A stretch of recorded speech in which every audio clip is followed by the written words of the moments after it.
Hey, welcome back to Chasing Dreams Homestead. We're at Prestige Farmwide with Dan and Courtney. We're going to do a little class today on fermenting garlic because Courtney loves garlic but has never fermented it. You pretty excited? I am. How many bulbs did you plant this year? A lot. You know how many I planted? It was like 100 or something. That was a lot. Yeah.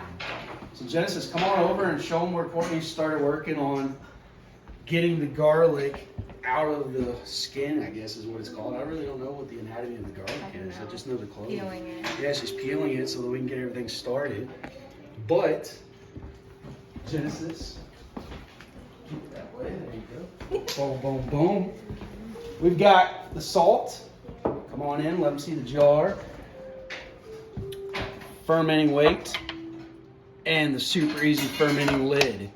We'll go over more of that step by step in a moment, but we're going to let Courtney and Mama Dreams here get the garlic peeled and ready to rock. So Courtney's working on getting these things peeled. Courtney, you want to show them that one that you found? Oh, this one? Yeah. So if you come across any that look like that, you definitely don't want to use those. I mean, it should be a no-brainer, but you never know. So we're not going to use that one in the ferment. Is it rotten? Oh, neat. Hey, I mean, that might be a delicacy in some places. I don't know. You want to try it out? No. I'm allergic to penicillin. Oh, man, yeah, definitely leave that alone. She's just working on getting everything ready. Mama Dreams? So, cool. All right, so fermentation is so simple. It's really just a salt brine. And the salt that we're going to use today, I brought them a jar of Redmond sea salt. So it's got all the minerals in it. You can see all the different colors. Like those are the trace minerals that are in it. You never want to use an iodized salt. You always want to use a salt that is non-iodized. We like this salt a lot because of the extra minerals it adds to the mix. Courtney, Mama Dreams, Dan, and I got the garlic cloves peeled. They're in the jar. And voila, TV magic. The area is cleaned back up from all the stains. Dan's an engineer, so he's going to do the math for us. So it's 2.5% the salt per your units of liquid that you're putting in there. Did the math, it weighed out to 11.8. We'll just call it 12. Shit. Change the units to grams. Yeah, Abby.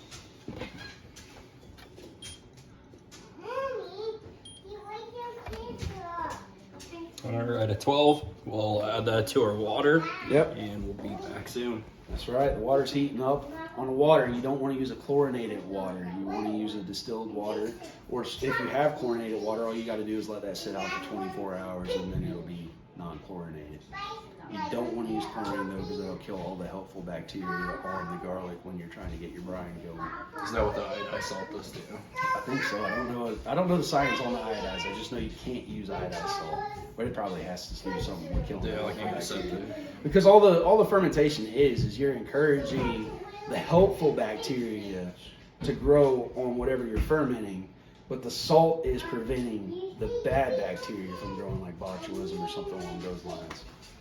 That's it.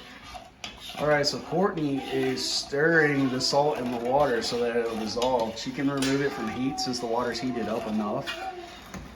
But what you'll do is once you get your salt dissolved, you need to let that water cool back down because you don't, the same thing with using the iodized salt or the chlorinated water, it'll kill the helpful bacteria. You don't want to submerge whatever you're fermenting with super hot water because it'll do the same thing. Now most of that will dissolve, but some of that won't. Once she gets that dissolved and we have this cooled back down to room temperature, we'll move on to the next step. Okay. Cool. All right, so Courtney is going to add the salt brine to the garlic now. Now, you want to do, as far as for your fermentation of garlic, you don't want to get any higher than a 5% salt brine. Some vegetables require up to a 10%, but if you get really high with your salt, you'll kill the healthy bacteria that you want in the fermentation. Ours, Dan measured it out, and what did you go with? 2.5. 2.5% salt brine, so we're good to go on this one. Courtney, you want to do the honors? Pour it over your garlic.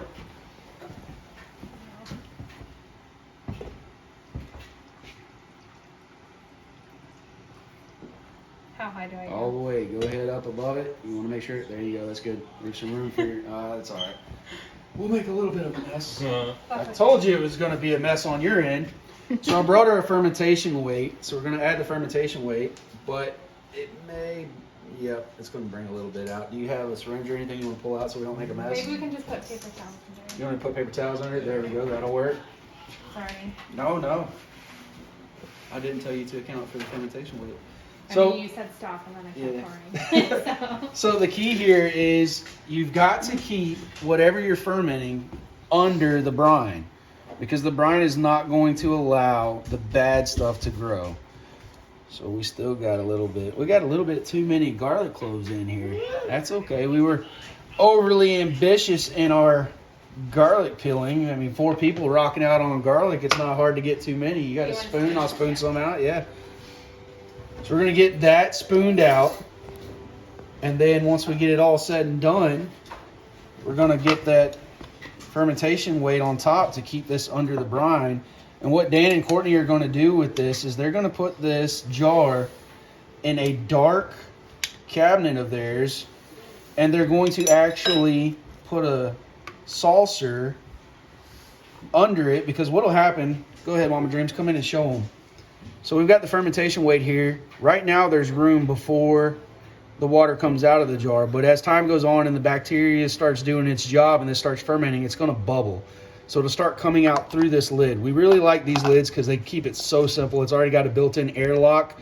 Courtney will set the date so she'll be able to remember when she did this in case she gets busy living life and she's like, oh, I got this garlic fermenting, I got to check this stuff. When did I set it? She'll be able to look and this will tell her.